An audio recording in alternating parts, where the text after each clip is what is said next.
नमस्कार दोस्तों, स्वागत आप सभी का अपने channel M G higher physics में।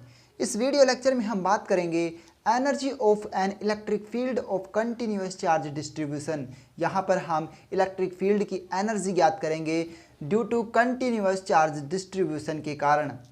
यहाँ पर जो हमारा टॉपिक होगा वो होगा इलेक्ट्रोस्टैटिक्स एनर्जी डेंसिटी। यहाँ पर हम इलेक्ट्रोस्टैटिक्स में एनर्जी डेंसिटी को डिराइव करेंगे। तो चलिए इस वीडियो लेक्चर को हम शुरू करते हैं। यहाँ पर सबसे पहले हम इस डायग्राम को समझेंगे। हमारे पास ये एक डायग्राम है। यहाँ पर जैसे हम सबसे पहले कंसीडर करें कि हमारे पास एक चार्ज Q1 यहाँ पर इस पॉइंट पर सिचुएटेड है। अब यदि ये Q1 चार्ज इस पॉइंट P पर सिचुएटेड है और यदि हम किसी अदर चार्ज यदि Q2 को इन्फाइनाइटी से इसको यहाँ तक लाएं, जैसे Q2 चार्ज हम इन्फाइनाइटी से यहाँ से लाते हैं और यहाँ तक Q2 को हम लाते हैं Q1 से x12 डिस्टेंस तक, जैसे x12 डिस्टेंस तक यदि हम इस Q2 चार्ज को इस Q1 चार्ज के पास लाते हैं तो यहाँ पर हमें इस Q2 चार्ज को इन्फाइनाइटी से इस पॉइंट पर किसी अदर पॉइंट पर लाने के लिए एक वर्क करना पड़ता है। और वो जो हमें एक्सटर्नल वर्क करना पड़ता है वो वर्क इस चार्ज की पोटेंशियल एनर्जी के रूप में स्टोर हो जाता है। वो जो वर्क हम यहाँ पर करते हैं वो वर्क पोटेंशियल एनर्जी के रूप में स्टोर हो जाता है। तो यहाँ पर हम देखते हैं कि let Q1 charge be situated at point P at distance x1। यहाँ पर हमारे पास एक चार्ज Q1 है जो कि x1 डिस्टेंस पर यहाँ पर है, and any charge Q2 bring from इन्फाइनाइटी at distance x12। और हम यदि कोई दूसरा चार्ज Q2 यहाँ पर लाते हैं, Q2 इन्फाइनाइटी से यदि लाएंगे, Q2 bring from इन्फाइनाइटी at distance x12 distance पर यदि हम कोई दूसरा चार्ज Q2 इस Q1 के पास में लाते हैं, then the work done for bringing the charges Q2। तो हमें जो वर्क डन करना पड़ेगा Q2 चार्ज को Q1 के पास लाने के लिए, जो हमें वर्क डन करना पड़ेगा वो वर्क डन क्या होता है वो यहाँ पर हम देखेंगे। वो वर्क डन होगा क्योंकि हम जानते हैं W इक्वल टू होता है VQ, क्योंकि जो पोटेंशियल होता है वो पोटेंशियल होता है V equal to W upon Q, क्योंकि हम जानते हैं जो पोटेंशियल एनर्जी जो हमारे पास होती है उस चार्ज को इन्फिनिटी से किसी पॉइंट तक लाने में जो वर्क डन करना पड़ता है वो वर्क डन उस आवेश के लिए पोटेंशियल एनर्जी के रूप में स्टोर हो जाती है। तो यहाँ पर जो पोटेंशियल एनर्जी होगी वो होगी W upon Q। That means यहाँ पर जो W की वैल्यू होगी, वर्क डन जो होगा वो होगा VQ। So W equal to potential into charge. इसलिए हम यहाँ पर जो यहाँ पर हम Q2 चार्ज को यदि Q1 के पास लाएंगे तो Q2 चार्ज को Q1 के पास लाने में जो कार्य हमें करना पड़ेगा वो कार्य हमारा होगा W equal to K Q1 Q2 upon R।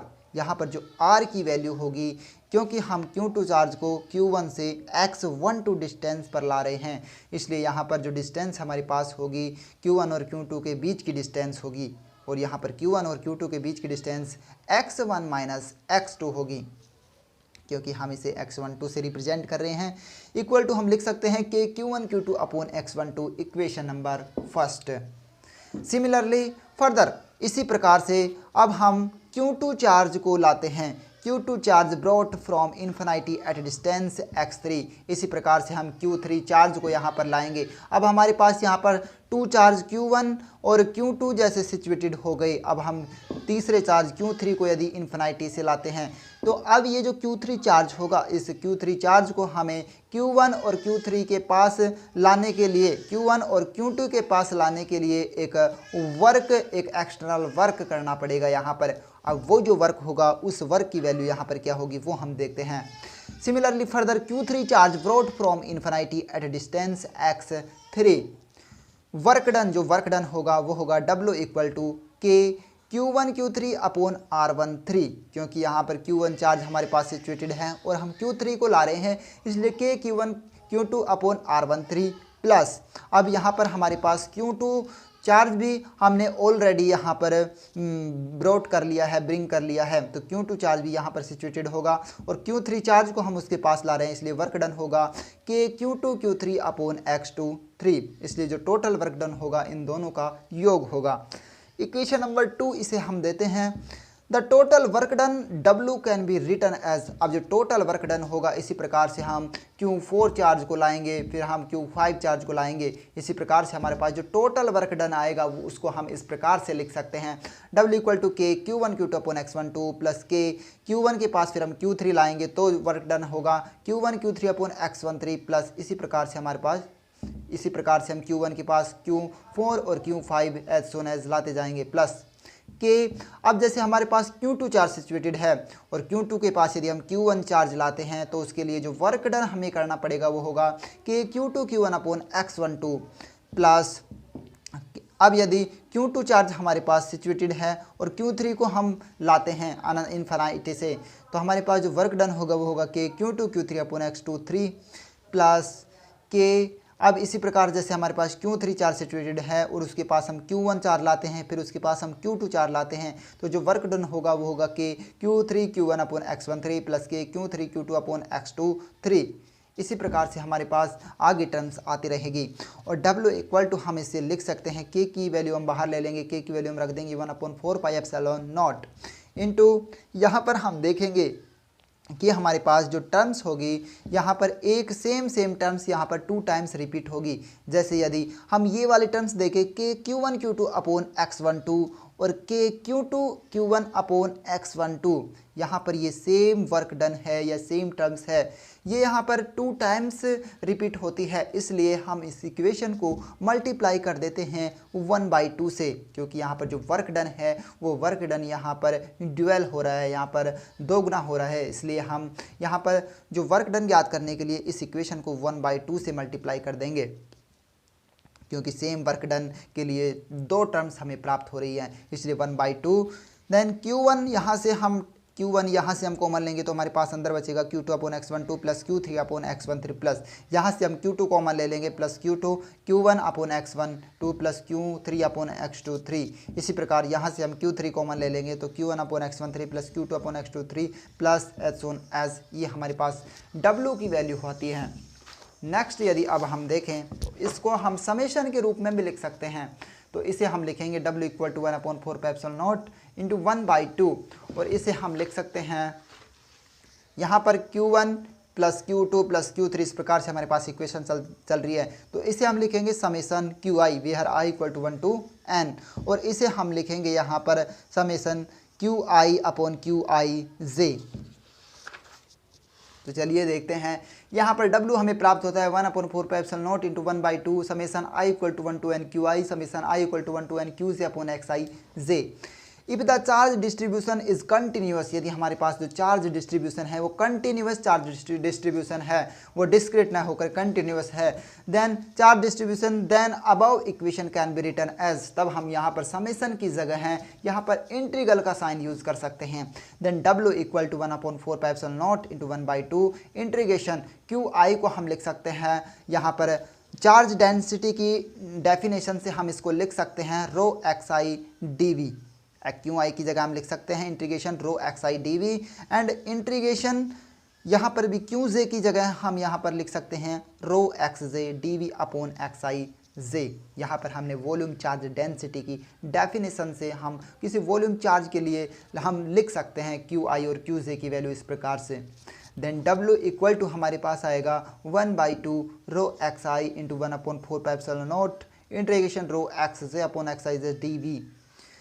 Then W equal to 1/2 rho XI, इसकी जगह हम लिख सकते हैं यहाँ पर dV हमारे पास एज इट इज़ है और ये जो हमारे पास ये जो टर्म्स है 1/4πε0 रो XJ अपॉन XIJ, ये यहाँ पर रिप्रेजेंट करती है पोटेंशियल को, तो इसे हम लिख देंगे फाई।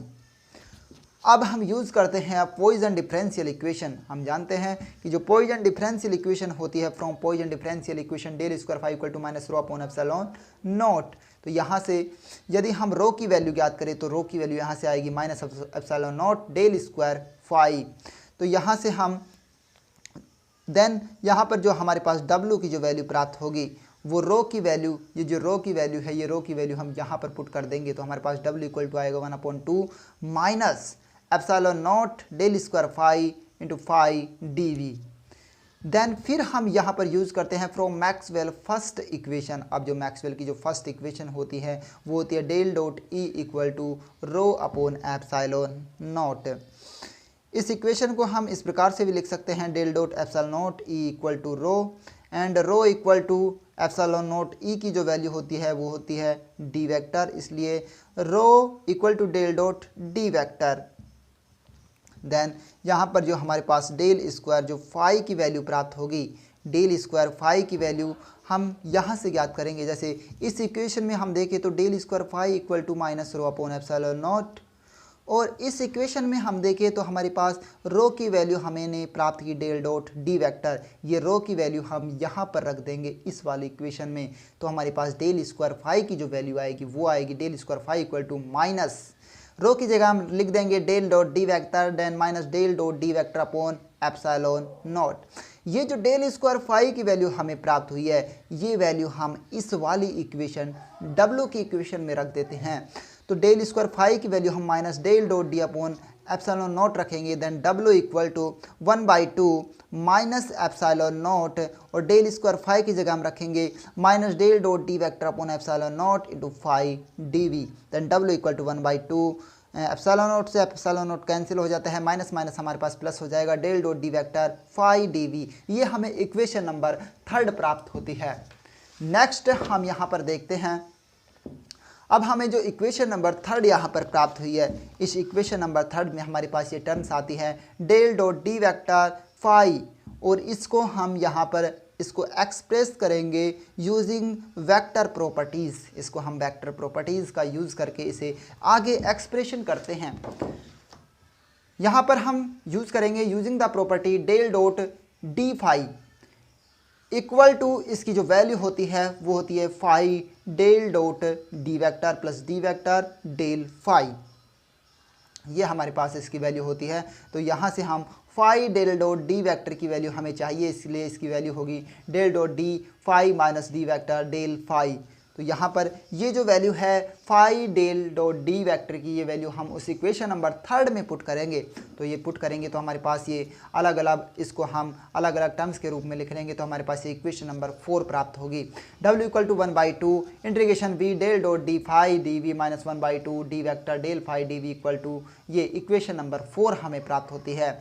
अब हम यहाँ पर यूज़ करते हैं यूजिंग गोस डाइवर्जेंस थ्योरम। जो गोस डाइवर्जेंस थ्योरम होती है वो हम जानते हैं कि we know that volume integration of any vector, divergence of any vector equal to surface integration and surface integral A vector dot D S vector. ये हमारे पास गोस डाइवर्जेंस थ्योरम होती है। देन डब्ल्यू इक्वल टू, हमारे पास जो W की जो value आएगी वो आएगी 1/2। यहाँ पर हम इस वॉल्यूम इंटीग्रेशन को यहाँ पर सरफेस इंटीग्रेशन में चेंज कर लेंगे। तो यहाँ पर हमारे पास डाइवर्जेंस है, इसलिए हम इसको सरफेस इंटीग्रेशन में बदल देंगे। तो इसको, इस वाली टर्म्स को हम लिखेंगे यहाँ पर 1/2 D phi D S minus 1/2 entry volume integral D vector del phi D V. Now we know that, हम जानते हैं कि E vector equal to minus del phi. हम जानते हैं कि जो इलेक्ट्रिक फील्ड और पोटेंशियल में जो डिफरेंस होता है वो रिलेशन जो होता है वो होता है equal to minus del phi. Then यहाँ पर डेल फाई की जगह हम पुट कर देंगे यहाँ पर माइनस ई वेक्टर। देन हमारे पास इक्वेशन आएगी W equal to 1/2 surface integration D phi D S plus 1/2। यहाँ पर हम डी वेक्टर की जगह हम पुट कर देंगे एप्सिलॉन नॉट ई वेक्टर, क्योंकि डी वेक्टर की जो वैल्यू होती है वो होती है epsilon naught E vector into del phi की जगह हम पुट करेंगे ई वेक्टर, माइनस माइनस चिन्ह हमारे पास यहाँ पर प्लस चिन्ह हो जाएगा। ये हमारे पास इक्वेशन नंबर 5 प्राप्त होती है। अब यहाँ पर यदि हम देखें then if R tends to infinitive, यदि हमारे पास जो पोजीशन आर है यदि उसकी वैल्यू हम इन्फिनेटिव यदि यहाँ पर कंसिडर करें, the first terms of equation number 5 should be vanish. तो यहाँ पर जो फर्स्ट टर्म्स होगी इस इक्वेशन की, ये यहाँ पर वैनिश हो जाती है, नेगलेक्ट हो जाती है। Then equation number 5 comes. यहाँ पर यदि हम देखें, हम जानते हैं कि जो पोटेंशियल होता है वो डायरेक्टली प्रोपोर्शनल होता है 1/r के, एंड यहाँ पर जो डी वेक्टर होगा डिस्प्लेसमेंट वेक्टर, ये डायरेक्टली प्रोपोर्शनल होता है 1/r² के। और डी वेक्टर, सो इन दोनों इक्वेशन से हम ये देखते हैं कि D vector phi and D S directly proportional होगा 1/r के। इसका मतलब यहाँ पर हम जैसे जैसे r की वैल्यू यहाँ पर बढ़ाएंगे तो इस वाली terms D phi D S की वैल्यू हमें कम प्राप्त होती है। दैट मीन्स यदि हम r की वैल्यू इन्फिनेटिव कंसिडर करें तो ये जो टर्म्स होगी डी फाई डी एस, इसकी वैल्यू यहाँ पर हमें 0 प्राप्त होती है। अब यदि यहाँ पर हम r टेंस टू इन्फिनेटिव ले लें देन उस कंडीशन में हमारे पास इसकी वैल्यू 0 प्राप्त होगी। उस कंडीशन में हमारे पास w की जो वैल्यू प्राप्त होगी वो होगी 1/2 volume integration D vector epsilon naught E vector की जगह हम लिख सकते हैं डी वेक्टर, या फिर इसे एप्सिलॉन नॉट ई वेक्टर ही हम लिख सकते हैं। D vector dot E vector D V W equal to 1/2 volume integration D vector की जगह एप्सिलॉन नॉट ई, इसलिए epsilon naught E vector E square D V इसे हम लिख सकते हैं। सो इलेक्ट्रोस्टैटिक्स एनर्जी डेंसिटी, इसे हमारे पास यहाँ पर जो इलेक्ट्रोस्टैटिक्स एनर्जी डेंसिटी यहाँ पर जो आएगी वो आएगी U equal to 1/2 epsilon naught E square. ये हमारे पास इलेक्ट्रोस्टैटिक्स में जो एनर्जी डेंसिटी होती है उस एनर्जी डेंसिटी को रिप्रेजेंट करती है ये equation. So thank you guys video देखने के लिए। यदि वीडियो अच्छा लगे तो वीडियो को लाइक करें और इस चैनल को सब्सक्राइब करें। धन्यवाद, मिलते हैं नेक्स्ट वीडियो में, तब तक के लिए नमस्कार।